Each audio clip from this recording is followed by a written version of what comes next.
Hey everybody! So here is another video for you. My last few videos have been very happy, very joyful, so today now I'll make a really serious video on a serious topic. So I must get very serious with this, because so I want to make a video about the difference between planning from the ego and unconscious planning, identified planning, attached planning, making plans, goal setting, and doing it from a different perspective, from non-attachment and non-ego. I see in the world of manifestation and the world of lots and lots of people are wanting to create things, and they're making goals and goals and goals and goals. And I just have to say, this is fine, but the question is, why are you making goals? And like, what is your attachment level to the goals? Because some people want to make goals and like they strive for the goals, they maybe they get the goals, they do this, they do that. But the thing is, the more attached you are to the goal and the more identified you are to getting the goal, the more you're not happy doing it. You're dependent on its success for your happiness and well-being. You're dependent on its success for feeling good along the way, for succeeding. You're fixed and you're closed. For example, I saw this guy called the Fruitarian, Michael Arnstein. He had a goal of running something like a 100-mile race, and there was a point in the race where he was just feeling awful and he really wanted to stop. But because he had the goal, he decided to push on and to do it. But the thing was, you can see with people, they're forcing themselves. They're no longer doing it because they're enjoying something or because they're excited and enthusiastic. But their mind is forcing them because they have a concept in their head that they must succeed or they have to succeed. If they don't finish or they don't succeed, they will be a failure in their own eyes or in somebody else's eyes. So this is really important. You feel you must finish. You must succeed. You must accomplish. There's nothing wrong with sometimes dropping something and saying, no, I don't want to do this anymore. Or this isn't for me anymore. Or another day will be better. I'll continue or do it another day. So you're not pushing yourself from a place of lacking or neediness or an idea in your head. An idea that you have to do it, you must do it, or you should do it. How about asking yourself now, how am I truly feeling? What truly resonates with me now? How am I feeling emotionally? How am I feeling physically?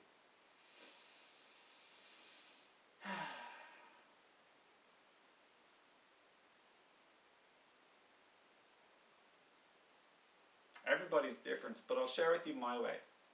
I like to do everything in life where I feel good doing it. I don't like to do anything where I don't feel good.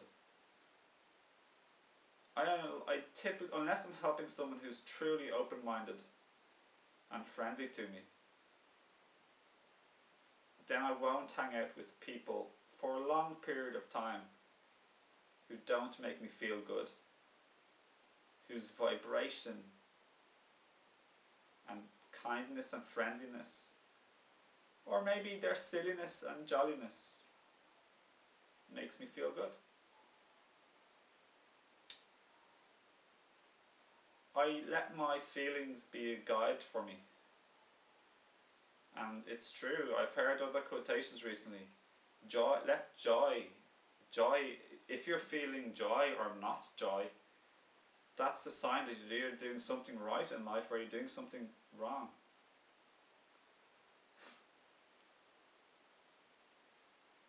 To push and to force, to strive and to strain, to get stressed, this isn't good for you or anybody. This is from ego, conceptualness, identifications, shoulds and shouldn'ts, need to, have to, supposed to, have to do this, have to reach my target. It's inflexible. It's not adaptive. I'm not saying just abandon everything, because this can be very much ego too. I'll abandon it because I'm afraid of failing. Or I'll abandon it because... Hi babe. Sally, pardon. We can abandon for a million different reasons. And sometimes it is good to push through physical discomfort. And what I'm thinking of right now, for example, is, for example, if people are doing detoxing or cleansing their bodies, like right now I'm on day 7 or 8 or 6, I don't even keep track of the exact day because I'm not identified with an achievement of me achieving and telling everybody that I did a 25-day juice fast or something. That's not really important, my exact numbers or digits. Okay, so Sally says I'm on 7. It's about a week and I'm feeling fantastic, really good. Only one evening did I feel tired. I felt like kind of zomped, a little bit zomped and tired, like sleepy early in the, like 10 o'clock, 9:30. Whereas last night and the other nights I'm like buzzing until like plenty of energy and feeling really tremendous until like 11 or 12.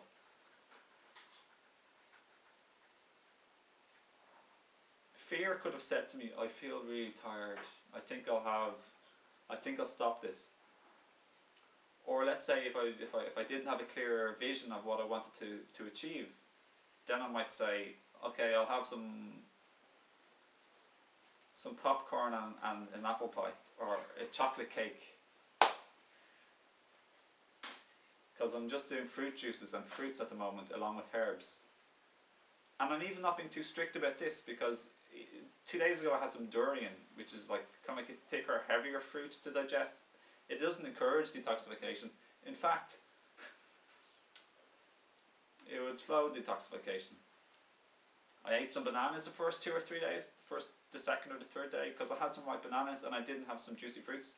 So I decided I'll have some blended bananas, warm them up in a pot. Really delicious. But you don't need to be overly, exceedingly, extremely strict, because there was many weeks and months that went by before I even started the fast where I was eating all sorts of other stuff that didn't make me detox, helped me to regenerate and to heal. So what's all of a sudden the emergency to do everything strictly perfect to the point of possibly causing stress on myself?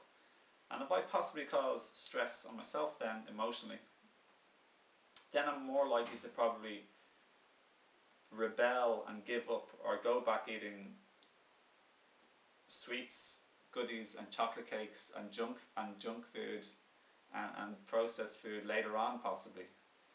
You don't want to suppress yourself. You want to express yourself consciously, as consciously as possible. So I'm happy eating a few bananas that day, and I continued along with my fast, my feast, happily. No, happily I slowed it down a little bit. You see, stress is a state of emergency. You feel like there's an emergency happening. Everything is like of utmost importance and everything is really heavy. It's like you're being squashed in a little box and life is coming around you and you're like, oh, stressed, anxious. This is bad, everything's going to be terrible. So we just need to relax a little bit and to enjoy the journey a little bit more and to be a little bit more flexible. And just to be conscious. But that doesn't mean abandoning our goals or being irresponsible. Responsibilities is a different subject. We can change our outlooks and attitudes to make the things we're responsible for that we don't like doing. We can change our attitude and outlook and viewpoints and thoughts towards choosing what we think we need to do.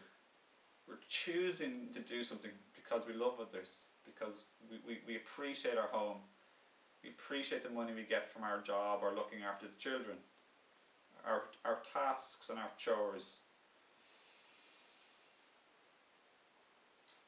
So now we like and enjoy doing them, and do them voluntarily instead of the idea that we are being forced to do our responsibilities.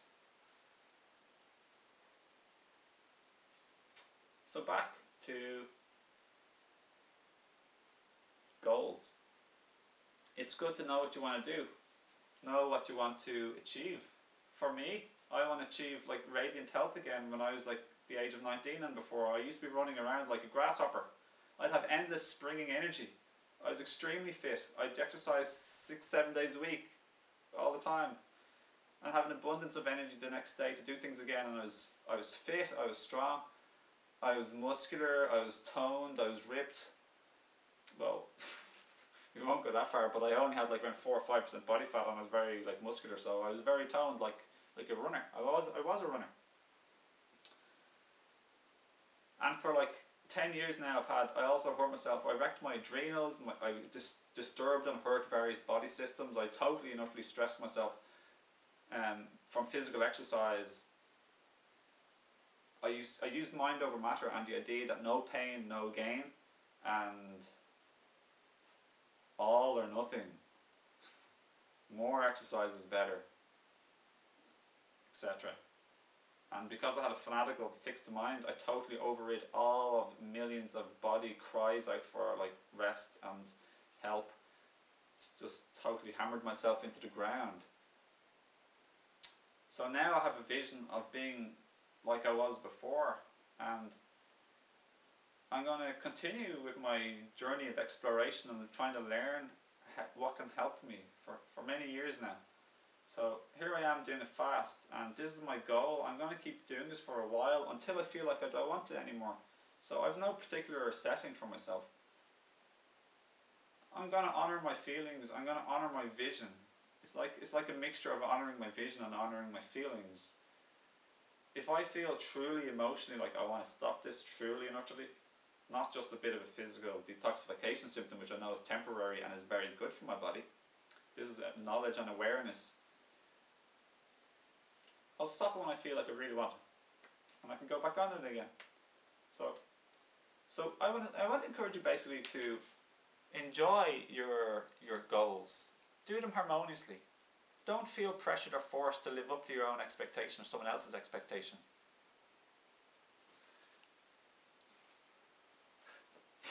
This is a funny example.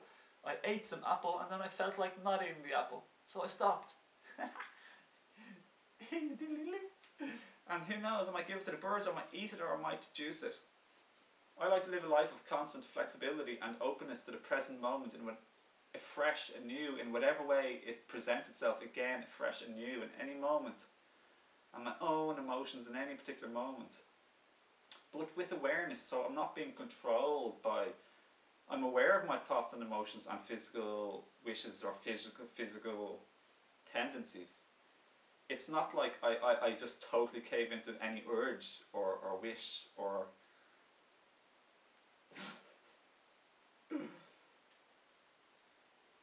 know why you're feeling it anyway. Know why you're feeling any particular way. Know what you want to achieve and what you want for yourself, what you want to create and co-create in your life. Know the blocks and things that are getting in your way, and mix it all together. Know it's all together in a pot, and you just understand it and work with it.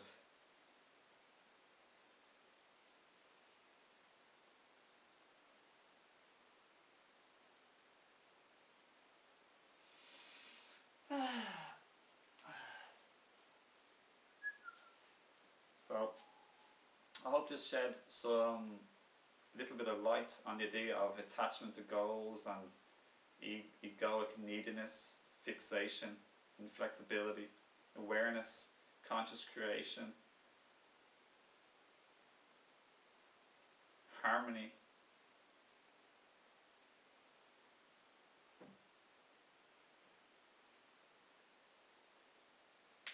And I hope you have less stress in your life and more happiness and enjoyment.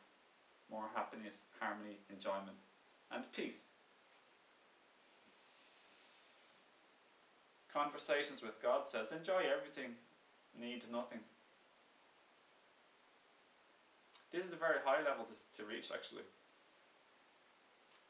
It revolves around gratitude and seeing everything as a good opportunity and a good thing, beyond what you see at first glimpse, and what the mind will be conditioned to view things as being bad. So even if you get yourself beaten up at night time, you're probably not going to enjoy the process of being beaten up, but afterwards you can be joyful. You don't have to say anything like, oh, why I'm so unlucky. You can say, this is a good thing. Maybe this is exactly what I needed. Thank you so much. Thank you for my arms, my legs, my eyes, my body, my friends, my family, my home, my food, the fresh air, the sunlight, my voice, for speaking beautiful words with, and for hearing with. You can reside in joy and celebration and gratitude and rejoicing and thanksgiving and appreciation. If you lose your baby, I haven't lost a baby, obviously, it doesn't matter. I've lost my life that I knew when I got sick. Like, my whole life was totally swept out from underneath me. My whole life was gone. I was always indoors and sick instead of outdoors and bursting with energy and feeling amazing. Everyone was confused, no one gave me support, people were accusing me of looking for attention or being lazy. So that was like even extra. It's like when the worst thing in your life happens to you, instead of getting a bit of support or understanding or compassion, you get criticism, attack, and meanness, and no empathy or understanding from anybody. Isolation and sadness and telling it was a lonely time. Sometimes the worst, the so-called seemingly worst things they crack us open and they waken us and they help us. Muji, I think it was Muji said, or somebody said, yeah, Muji, being beaten up down the street at night time, that could be the best thing that happened to you. Could be exactly what you needed. And then somebody on Facebook said, that actually happened to me and it was a really good thing for me. Life. Expect everything. Expect the unexpected. Work with it. Be totally open to all possibilities and flexible. Work with the fresh new moment in every new moment. Learn from the past, but don't dwell and suffer from thinking about the past in a negative fashion. Move on and get excited about the future and creating now a new thing that you want to create. Live in gratitude and appreciation. There's so much good things. Gratitude is the secret to joy. Just be happy and grateful and thanksgiving and celebrate for everything. Your computer, your speakers, your computer, your eyes and your ears right now for listening to me. And carry this into your life. Carry it into your challenges, especially the unexpected challenges and the unexpected moodiness of people. They're changing moods. Say yes, this is the way it is right now, and now I'm a co-creator and I'm going to create my new words and I'm going to create my words and actions and behaviour, my attitude and outlook and thoughts, and I will therefore recreate and co-create a very new situation depending on what I want and like for myself and everybody. Empowered. I don't know, it's just beautiful. So we can all do this, and we can do this with our goals. Grateful for what we got, grateful for what may be coming to us, expecting good things to come to us, but not being attached and needing exactly the way we want to happen. Flexible and open for little changes all along the way. In gratitude and thanksgiving. So I was going to say thanks a lot for joining me. Sorry this is a little bit of a long video.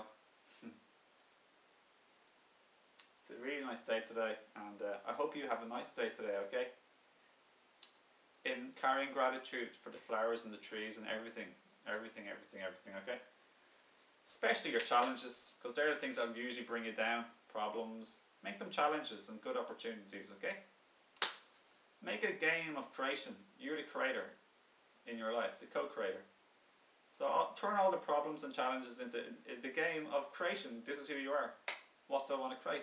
What do I want from this? What am I going to do with it?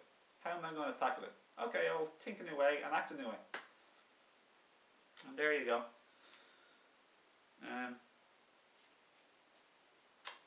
I'll be making more videos, so if you haven't already, check out my subscribe button. Just subscribe for the future videos, and then you'll see my new ones. I'd like to hear your thoughts, please, if you have any like additions or insights on this topic. And thanks for being my friend. Befriend me on Facebook and YouTube. I share lots of stuff there. And until I see you in the next video, all the best to you, and lots of love as well. This is Owen signing out, and until next time.